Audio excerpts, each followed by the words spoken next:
Hello students, how are you doing today? Today we are going to do a story from your textbook. Do not slouch since slouching causes laziness and you will be sleepy most of the time. Sit up straight and pay attention to the story. Today we are going to do Michelangelo by Gulzar. Michelangelo was originally written in Hindi by the famous Indian story writer, poet and lyricist Gulzar, whose actual name was Sampuran Singh Kalra. Michelangelo is actually a true figure in history. He was a well-known artist, painter, sculptor, and he used to live around the 15th century during the Renaissance period in Europe. He painted many famous frescoes and sculpted many statues. His famous frescoes include the ceiling and the altar of the Sistine Chapel. In fact, this story is about the time he was painting the Last Judgement on the altar of the Sistine Chapel. To summarize the lesson, you will find that Michelangelo had been trying to finish his fresco on the altar of the Sistine Chapel. The fresco was called the Last Judgement. He had already taken 4 years and he was now looking for new faces for his paintings. It was Michelangelo's style of painting that he never imagined faces. He would always look at faces of people around him for inspiration. Since he was painting a fresco from events in the Bible, he used to read the Bible and try to get some information and inspiration for the look of the characters in the fresco. Michelangelo had almost finished the Last Judgment according to the story, but he was now looking for a face for Judas. Since he could not find anybody like that in Rome, he was getting frustrated.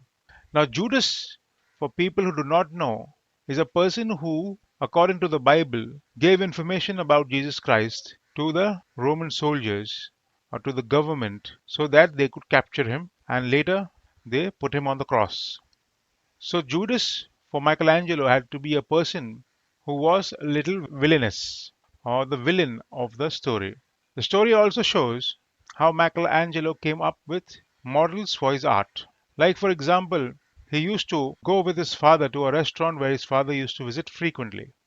His father used to go inside and he would buy peanuts and sit outside on the bench, watching people passing by. There used to be a small naked boy hanging around the peanut vendor, and whenever the peanuts fell down, he used to pick it up and eat them. Michelangelo took the boy's face and used it when he sculpted or made the statue of Madonna of Bruges. Similarly, when he was painting the Sistine Chapel for Mother Mary, he took inspiration from his own mother, who he remembered vividly as a frail, thin woman who was always looking tired because she used to do a lot of hard work, like bringing 2 pails of water together from outside the house. For the Sistine Chapel, Michelangelo was also looking for Jesus. Michelangelo found the perfect model for Jesus, but when he did find the face of Jesus he was looking for, that man was dead. So the Pope had to help him out, and the burial of that man was delayed only because Michelangelo had to take sketches. So the story goes on to say that eventually Michelangelo did find the Judas he was looking for and took him to the chapel by promising him money so that he could be a model for the fresco. This guy, he one day during one of his usual visits saw the sketch of the baby Jesus that Michelangelo had made for the Madonna of Bruges. And he asked Michelangelo who that baby was. Michelangelo told him the story of the naked little boy who used to eat the fallen peanuts outside the restaurant Michelangelo used to visit. And this guy, whose name was Marsolini, turned out to be the same person who Michelangelo had chosen to be the face of baby Jesus, and now he had chosen him to be the face of Judas. That is the summary of the story. Let's read the full story. 4 years, 4 years had passed since Michelangelo's return from Florence, and Rome was beginning to bore him. You can't find faces in Rome, Michelangelo grumbled to Pope Julius. There is no character in the faces here. They all look alike. Grumbling usually is related to complaining. And what do you see in my face? The Pope asked, almost in jest. So you find that Michelangelo had come from Florence 4 years ago. Florence is the capital of modern day Tuscany, or a place, a city in Italy near Rome. In other words, we also find out that Michelangelo had come from Florence and was living in Rome since, of course, the Sistine Chapel is in Rome. And he was trying to find out new faces. And what do you see in my face? The Pope asked, almost in jest. The Pope jokingly asked Michelangelo, what do you see in my face? And without a pause, the artist replied, a burning candle. Michelangelo was quick to reply that Pope Julius's face looked like a burning candle. It took a minute for Pope Julius to understand the barbed words. Barbed over here is signifying stinging or thorns, like you have barbed wires. These are wires that are usually put along the fence, and they have these little thorns so that anybody trying to jump over the fence will be discouraged because there are a lot of thorns in the wire. So Pope Julius understood that these words were very point blank and meant to hurt.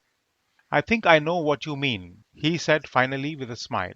I am just one more candle that burns at the altar alongside those thousands others, right?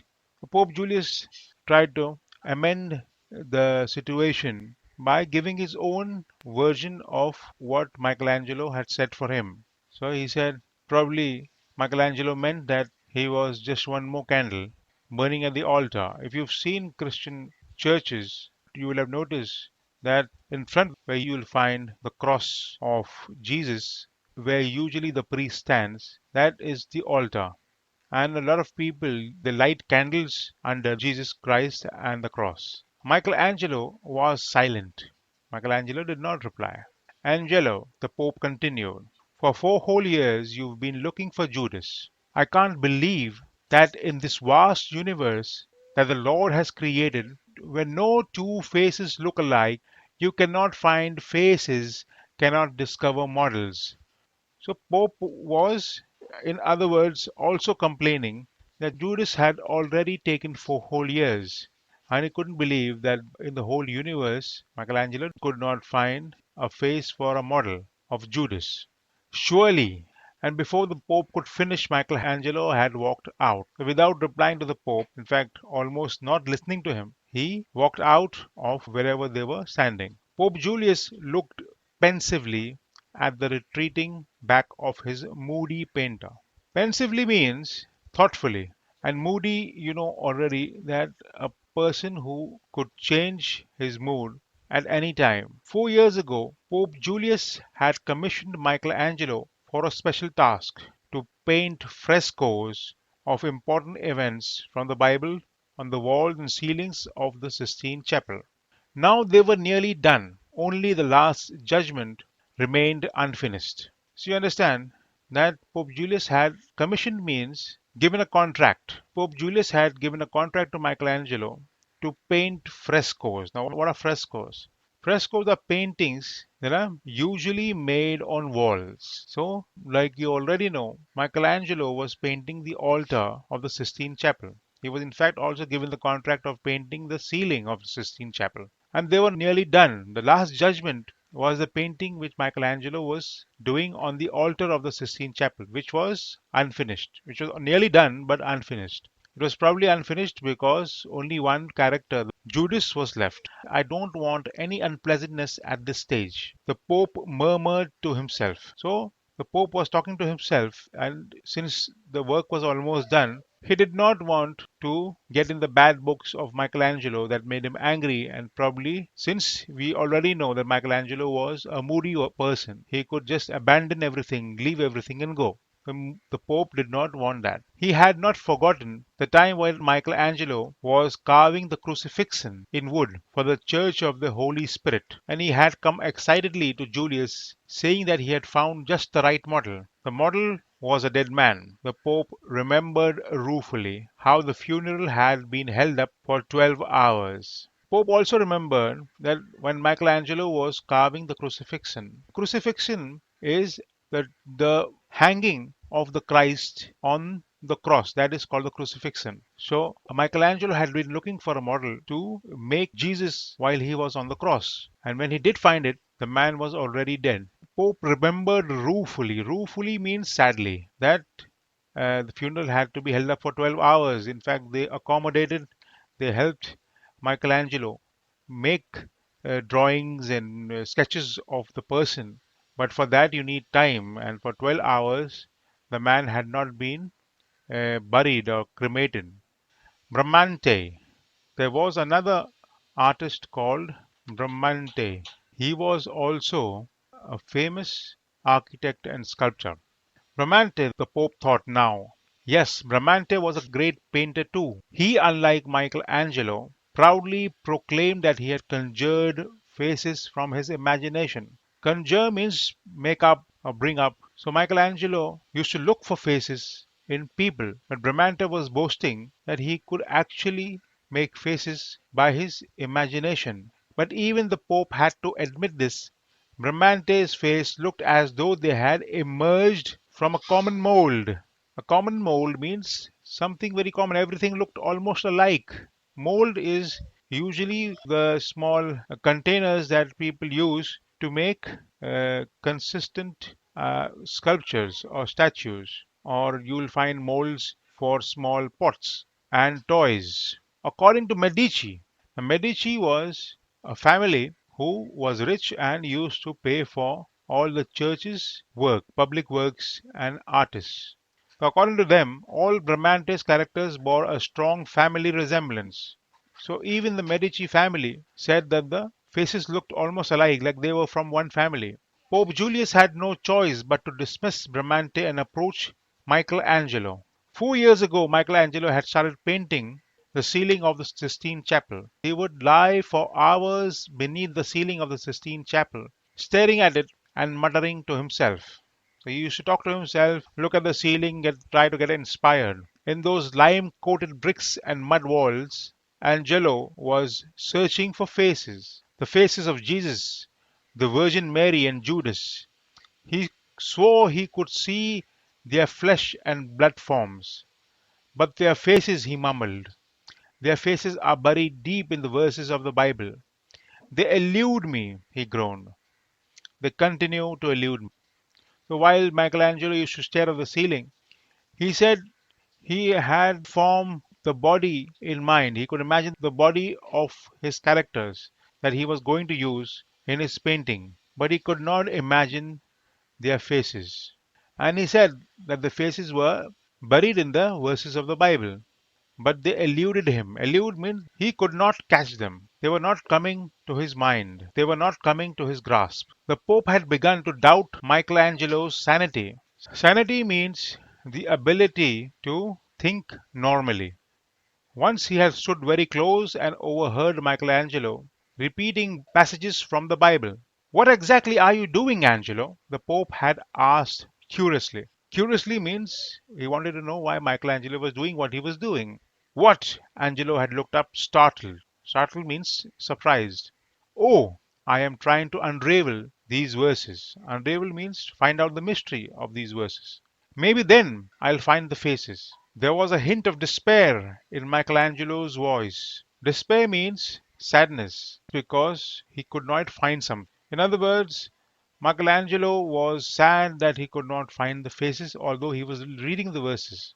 The Pope understood Angelo's frustration. Frustration means anxiety, anger. And why was this anger? Because he couldn't find the faces he was looking for. Julius remembered how, during one of his inspections, he had seen that Angelo had drawn several sketches of the angel Gabriel. How did you see Gabriel? He asked. He doesn't belong to this world either. So that was a very, very valid question. When Michelangelo used to say that he looked for faces in humans, how could he draw the angel Gabriel? Because the angel Gabriel was never of this world. Angelo had looked up to meet the Pope's eyes. I heard his voice in the Old Testament, he said. Then you must have heard God's voice too. The Pope had joked. I heard his silence. Angelo's words were terse. Terse means very strict, very to the point. Angelo's words were terse and abrupt. But the Pope had known without a shadow of doubt that he had chosen the right man for the task. Eccentric, he had told the Vatican Committee, but he is the only one who can paint the Sistine Chapel. The Vatican Committee, or the Committee of Rome or the Catholic Church, is called the Vatican Committee. So, when the Vatican Committee had probably asked Pope Julius to explain his choice of Michelangelo for painting the Sistine Chapel. So his explanation was that Michelangelo was eccentric, like he had a lot of ego. He was a strange and unusual person, but he was the person who could get the job done. Now we come to the place where Michelangelo, it is shown how Michelangelo found his models. Michelangelo had found Mary with the greatest of ease. That means easily. It happened a long time ago, the day he saw his mother carrying two pots of water strung from a bamboo stick on her shoulder. He had thought that the woman who had borne Christ in her womb would have been likely like his mother, just as thin and frail. He remembered watching his mother with unblinking eyes as she warmed the water for his father's bath.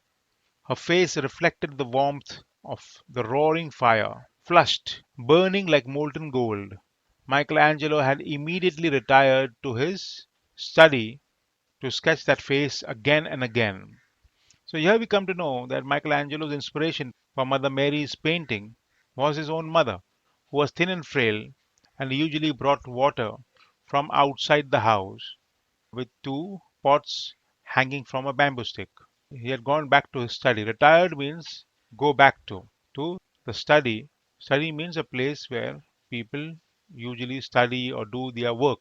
And he sketched her face there again and again till he was satisfied he's got the correct face. Ah, but that was a long time ago. Michelangelo remembered that they were living in Bologna then. He even remembered vividly the eatery at the corner of their street. Bologna is also a city in Italy. When you say he remembered vividly means he remembered very clearly. Eatery means a place where you go to eat like a restaurant. It was his special haunt.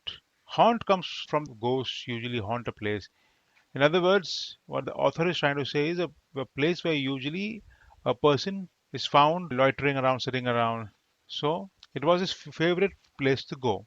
And his father's too. His father used to go there to eat his food, and Michelangelo used to go there with him.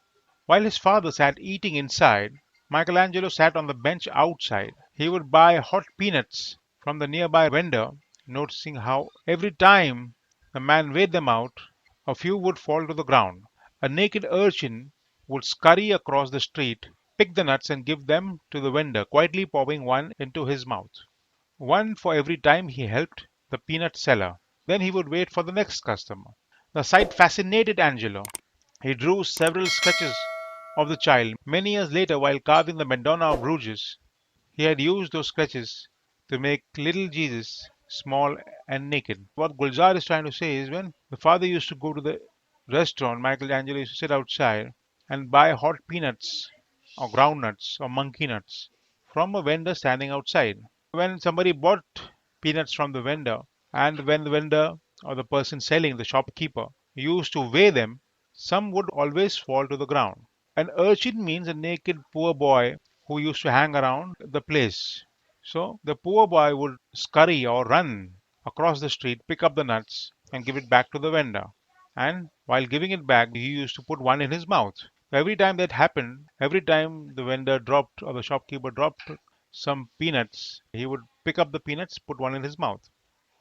And Michelangelo used to sit there every day and look at it very interestedly. He was fascinated by it. That means he used to see this happening every day and he was amazed.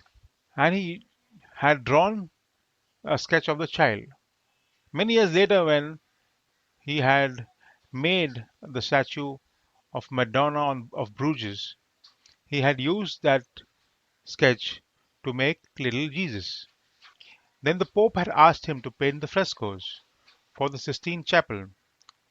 He had refused at first, telling the Pope point blank that he was a sculptor, not a painter. So Michelangelo did not really like painting. He liked sculpting statues. He liked making statues. So he had actually refused. But he later agreed to a meeting in Rome because it was the one creation that could ensure him a place in history. Later, Michelangelo must have thought that painting the Sistine Chapel would actually make him very famous and maybe remembered for a long time. Not that immortality could be reason enough for Michelangelo. Immortality means something that can never die. So when you paint something, when you do something that people remember you by, you become immortal. He had certain other immediate needs in this ephemeral life as well. Most of all, he needed money to buy marble. So Michelangelo's favorite stone for sculpting was marble, and he needed money for that. And the Pope was offering him money. He wanted to agree because he would also get money to use and buy marbles. Ephemeral means limited, something that would get over. It is like opposite of immortality. The Pope had promised him money, but he had never given it. When Michelangelo reminded him, he had asked testily, "Why do you love stone so much? Why not canvas and colors?" So the Pope had asked him, "Why do you like stone? Why do you like to make sculptures and not paintings?" So Michelangelo's answer was, "Colors merge." Michelangelo had retorted, "They lose their identity and mix with others, unlike marble." So according to Michelangelo, colors never interested him because, for according to him, they lose their identity, and marble was a more interesting medium of art. 4 years had sped past ever since he had started work on the frescoes in the chapel. His sculpting had come to a standstill, and Angelo was as bored with colors as he was with Rome. He wanted to finish the painting, The Last Supper, but his imagination failed him each time it came to the face of Judas. He was an impossible face to conceive. Time had passed, in fact, 4 years had passed, and Michelangelo could not go back to his sculpting because he was doing the paintings. And probably Michelangelo wanted to go back to doing sculptures, but the painting was not getting finished. He could draw and paint other figures, but when he came to the face of Judas, he did not know what to do. It was impossible to conceive, means to bring about, to create. Then one day Michelangelo found him, his Judas. There he was in that small dingy eatery in Rome. Dingy means dark and dirty. Dingy means small and dark and dirty. Michelangelo probably was looking around for Judas and he used to go wherever he thought he might find him. And he used to probably go to those places where poor people used to come because he thought Judas was that kind of a person. What he was looking for, he found. A man with unusually bright, beady eyes. The man was brimming with restless energy, spitting here and there. He was prematurely bald. When he talked, the words stumbled out, fast like coins from a torn pocket. When Gulzar is describing the man Michelangelo found and the man he was looking for, or in other words, the character of Judas. So he said that this person had unusually bright and beady eyes. So, like, his eyes did not have any emotion. The man was brimming. Brimming means overflowing with restless energy. So he was very restless. He used to look around. He couldn't sit in one place at one time. He used to spit everywhere. And prematurely bald means premature means do something that happens before its time. So, in other words, people usually become bald when they become old. And prematurely bald means this guy was bald although he was young. And he talked very fast. Gulzar compares his words like coins falling from a torn pocket. The man sidled up to Angelo, asking for a change for a florin. Sidle means sit down next to somebody in a very stealthy manner. And a florin is the name of the currency in Florence. So the man came and asked for money, in other words, and ended up sharing his food. So Michelangelo gave him some food. Later, Michelangelo saw the beady eyed man at it again. He was asking someone else for a change for a florin. So the man's habit was going up to certain people, asking for change for money, and sometimes people used to give him food and money. So he was like almost like a beggar. As Michelangelo watched the man, he realized that this was how the man tricked people for food. He was asked someone for a change and an excuse for sharing the food. So it was that man's trick that he used to ask for change. People sometimes did not have the change, and instead of giving the coins that he needed, they used to share their food with him so that he would not go hungry. It was not difficult for Angelo to persuade the beady eyed man to accompany him to the chapel. Michelangelo explained to the man that he wanted to use his face as a model for Judas. It will make you immortal, I promise. Michelangelo said solemnly as he lifted the sheets covering the walls and the ceiling. Solemnly means in a dignified and decent manner. So Michelangelo gave him a proposal that not only I'll give you money, I will make you immortal because I'm going to use your face for the model of Judas. Now, Judas in Rome was very famous because it was a story from the Bible. The man gaped, awestruck, when the man saw the painting all over the walls of the Sistine Chapel. He was quite surprised and awed. Awed means he was overcome. He almost did not believe his eyes that somebody could paint the whole church like that. He recovered enough to ask for a tidy sum. Michelangelo promptly agreed. So he asked for some money which he thought was quite expensive, but Michelangelo agreed to give it to him. From that day on, the man came regularly to sit for Michelangelo. So when you become a model in the olden days when there were paintings and sculptures, you had to come down and sit so that the person could make the sketch properly. One day the man stood in Michelangelo's studio browsing through a pile of old sketches. Suddenly he paused at the picture of the urchin from Bologna. Who is this child? He asked. So that man one day when he had come down to sit for Michelangelo's painting, he found his old sketches. Sketches means, of course, doodles and rough drawings that painters make before they make their final drawing. And then he saw sketches of the naked boy who used to eat peanuts outside the restaurant. And he asked, who is this boy? Michelangelo answered, he used to live in Bologna many years ago. Michelangelo said, I gave little Jesus the face of this child. Do you remember the child's name? He asked. Yes, Marsolini, said Michelangelo. The man smiled. He rolled up his sleeve. There was a name tattooed on his arm, Marsolini. I am that child, the man said. He whose face you are now giving to Judas today.